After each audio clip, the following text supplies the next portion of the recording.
अस्सलाम वालेकुम गाइस, कैसे हैं आप? तो क्या आपको पता है कि स्टॉक मार्केट में आप एक बहुत बड़ी मिस्टेक कर रहे हैं? वो पता है क्या?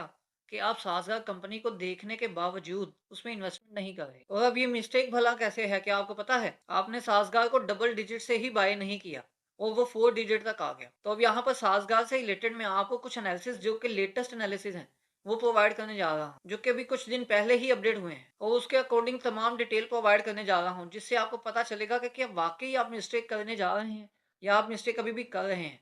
तो क्या आप इस अपनी मिस्टेक को आगे रिकवर कर सकते भी हैं कि नहीं? तो ये वीडियो आपके लिए मोस्ट इम्पोर्टेंट है, क्योंकि ये साज़गार आपके पोर्टफोलियो में ऐड होना चाहिए कि नहीं, ये डिसीजन आपका इस वीडियो के थ्रू हो जाएगा। तो चलिए साज़गार के एनालिसिस को मैं कुछ पॉइंट्स के साथ स्टार्ट करता हूँ। सबसे पहले कार असेंबली इकोनॉमिक्स। अब बेसिकली कार असेंबली जो इकोनॉमिक्स है, इसकी बहुत स्ट्रॉन्ग हो चुकी है। अब मतलब कि जिस तरह टोयोटा कंपनी है, इसी तरह साज़गार भी बहुत अच्छा ऑपरेट कर रही है। जैसे कि आपको पता है कि कार की असेंबलिंग होती है पाकिस्तान में, मैन्युफैक्चरिंग नहीं होती। तो असेंबलिंग का प्लांट लगाने में जितनी भी आपकी इन्वेस्टमेंट होगी, उसमें आपकी जो प्रॉफिट है, आपका जो रिटर्न ऑन इन्वेस्टमेंट है, वो बहुत ज़्यादा हाई होता है।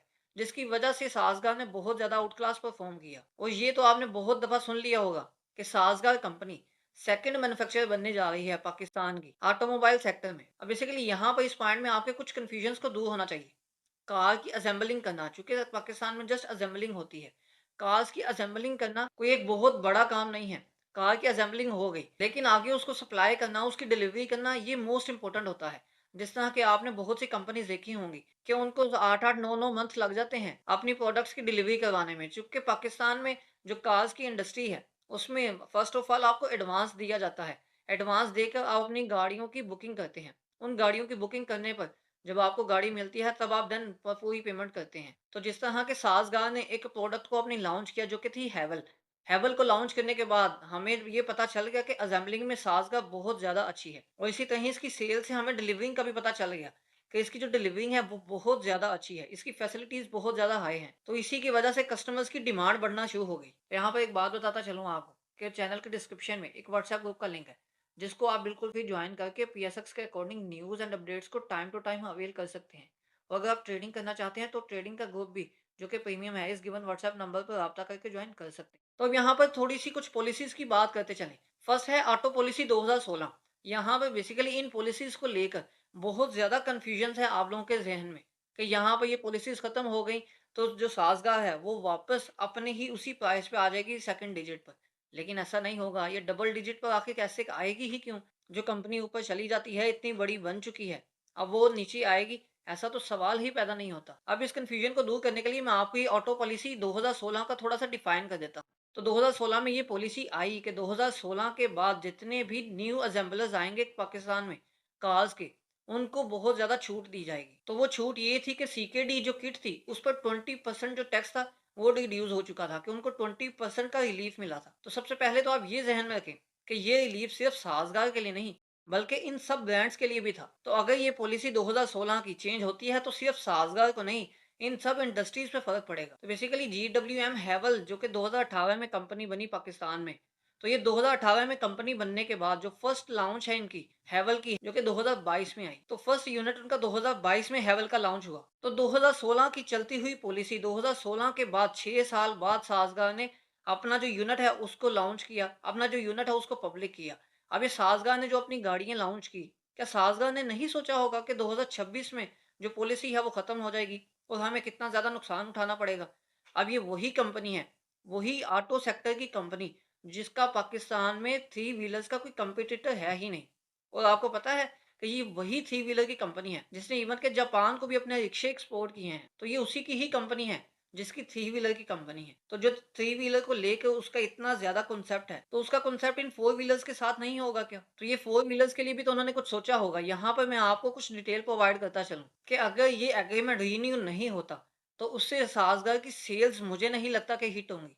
हिट होगी एक ही चीज़ जो कि उसका होगा प्रॉफ़िट। तो प्रॉफ़िट कम होगा तो उसमें कोई ऐसा इश्यू हमें नहीं फ़ेस करना पड़ेगा कि प्रॉफ़िट को कंपनी रिकवर कर जाएगी। लेकिन मेन पॉइंट ये है कि वहाँ पर उसके जो यूनिट्स की सेल्स है वो डिक्रीज़ नहीं होगी। अब जिस तरह कि आपने काफ़ी जगह देखा होगा कि ऑटोज़ इंडस्ट्री में 10% का ग्रॉस प्रॉफ़िट मार्जिन्स वगैरह की डिटेल देखी होगी आपने। 10% का प्रॉफ़िट होता है, तो यहाँ पर साज़गार को काफ़ी ज़्यादा प्रॉफ़िट मिल रहा है। तो अगर ये 20% की थोड़ी-सी डिडक्शन होती भी है कि कंपनी को थोड़ा-सा इम्पैक्ट पड़ सकता है, लेकिन कंपनी इतनी ज़्यादा हिट नहीं हो सकती कि कंपनी एक डबल डिजिट में ही आ जाए। तो ये कंपनी अपनी प्रोडक्ट्स की, अपनी यूनिट्स की, अपनी कार्स की जो प्राइस है, उसको इंक्रीज़ नहीं करेगी, उसको अपने कस्टमर्स पे अप्लाई नहीं करेगी, वो उसको खुद ही बियर करेगी। तो अभी एक सिंपल सी लॉजिक है कि रिक्शे का कॉम्पिटिटर कोई नहीं बन सका, तो हैवल का कॉम्पिटिटर कैसे बन सकता है? अब दोनों का ओनर तो एक ही है ना। तो यहाँ पर इस कन्फ्यूजन को थोड़ा-सा दूर करते जाएँ कि यहाँ पर साज़गार अकेली हिट नहीं होगी, बाकी सारी कंपनीज़ भी इससे हिट होंगी। तो यहाँ पर आप टोयोटा के साथ साज़गार के प्रॉफ़िट को भी कंपेयर करें, तो आपको बखूबी अंदाज़ा हो जाएगा कि ये साज़गार कहाँ पर स्टैंड कर रही है। तो अब बात करते हैं 2021 की ईवी हाइब्रिड पॉलिसी की। अब इसमें भी यहाँ पर कन्फ्यूजन आ गई कि ये पॉलिसी जस्ट साज़गार के लिए ही क्यों है?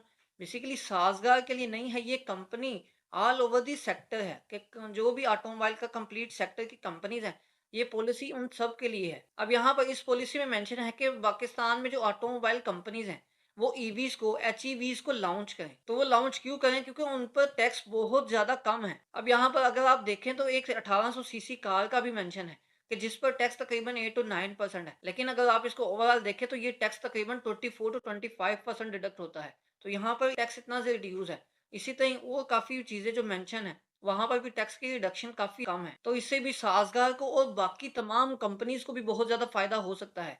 तो हो सकता है जो बात है, यहाँ पर साज़गार उस फ़ायदे को उठा रही है। बस इसलिए सबको लगता है कि शायद साज़गार के लिए ही ये पॉलिसी है। अब चूँकि टोयोटा कंपनी भी काफ़ी ज़्यादा इस पर वर्क कर रही है और बहुत सी कंपनीज़ हैं, जो कि इस पर वर्कआउट अपना जारी रखे हुए हैं। तो देखते हैं कि होप सो उनके साथ क्या होता है। लेकिन याद रखें कि ईवीज़ को लेकर, एचईवीज़ को लेकर पाकिस्तान की गवर्नमेंट बहुत ज़्यादा सीरियस है और वो उन कंपनीज़ को सपोर्ट कर रही हैं जो कि ईवीज़ को, एचईवीज़ को लॉन्च करेंगी। अब इस पॉलिसी को लाने का मेन मकसद आपको पता है क्या था? इस पॉलिसी को लाने का मकसद था कि जो पाकिस्तान के पेट्रोलियम प्रोडक्ट्स हैं, उसको इम्पोर्ट करने में थोड़ा रिडक्शन देखना। कि जैसे कि आपको पता है कि पाकिस्तान सबसे ज़्यादा पेट्रोलियम एंड पेट्रोलियम प्रोडक्ट्स को इम्पोर्ट करते हैं। तो पाकिस्तान का बहुत ज़्यादा नुकसान वहाँ पर भी होता है। तो पाकिस्तान इसीलिए ये पॉलिसी अनाउंस की है कि पाकिस्तान को इससे फ़ायदा हो कि ईवीज़ पाकिस्तान में लॉन्च हों, एचईवीज़ पाकिस्तान में आएँ और पाकिस्तान की पेट्रोलियम प्रोडक्ट की डिमांड कम हो जाए। तो जिसकी वजह से पाकिस्तान को इम्पोर्ट कम करना पड़ेगा और पाकिस्तान की जो इकोनॉमी है, वो स्टेबलाइज़ होना स्टार्ट हो जाएगी। अच्छा, अब यहाँ पर इस पॉलिसी को लेकर इसका कोई टाइम फ्रेम नहीं है, ये मैं आपको पहले ही क्लियर कर दूँ। हाँ, ये पॉलिसी कभी भी खत्म हो सकती है, लेकिन मेरा नहीं ख्याल कि ये पॉलिसी खत्म होगी, क्योंकि इस पॉलिसी को खत्म करना पाकिस्तान का बहुत बड़ा नुकसान होगा। तो आपने नोट किया होगा कि इन पॉलिसीज़ के बाद पाकिस्तान में बहुत ज़्यादा जो ऑटोमोबाइल की कंपनीज़ हैं, वो लॉन्च होना स्टार्ट हो गई हैं। जिस तरह के बीवाईडी भी पाकिस्तान में आ रही है, तो वो इन पॉलिसीज़ के नतीजे में ही आ रही हैं। और पाकिस्तान की और कितनी ऑटोमोबाइल की कंपनीज़ हैं जो कि चाइनीज़ के साथ, जापानीज़ के साथ मिलकर ईवीज़ को, एचईवीज़ को पाकिस्तान में असेंबल करना स्टार्ट करने वाले हैं। तो सब कंपनी अपने-अपने फ्यूचर को देख रही है। तो यहाँ पर साज़गार को सिर्फ फ़र्क नहीं पड़ेगा, बाकी तमाम जो इंडस्ट्री है, उस कंप्लीट इंडस्ट्री को फ़र्क पड़ेगा इन दोनों पॉलिसी की वजह से। तो इसलिए सिर्फ साज़गार पे जो नज़र है, आप अपनी ना रखें। बाकी कंपनीज़ भी इससे हिट हो सकती हैं। अब यहाँ पर मैं आपको ले चलता हूँ साज़गार के पेज पर, जो कि पीएसएक्स के पेज पर आते हैं हम। तो ये साज़गार इंजीनियरिंग वर्क्स लिमिटेड की अभी की जो स्टॉक की प्राइस है, वो है 1140। अब बेसिकली देखें तो लास्ट डे में ही इस कंपनी ने 78 रुपीज़ का अप दिया, जो कि 7.34% का हाई है। जो कि ये स्टॉक अभी काफ़ी नीचे था और मैंने रिकमेंड भी किया था अपने ग्रुप्स में, इवन कि अपने चैनल पर भी, जब मैंने कंप्लीट एनालिसिस शेयर किए थे। तो आपको ये स्टॉक को बाय करना चाहिए, तो अभी भी देर नहीं हुई, अभी भी आप इस स्टॉक को बाय कर सकते हैं। अब ये तो साज़गार के शॉर्ट एनालिसिस है। अगर आप साज़गार के कंप्लीट एनालिसिस देखना चाहते हैं, तो इस वीडियो की डिस्क्रिप्शन में उन वीडियोज़ के लिंक्स मौजूद हैं। तो आप उन वीडियोज़ को देखकर आप कंपनी का एनालिसिस कर सकते हैं।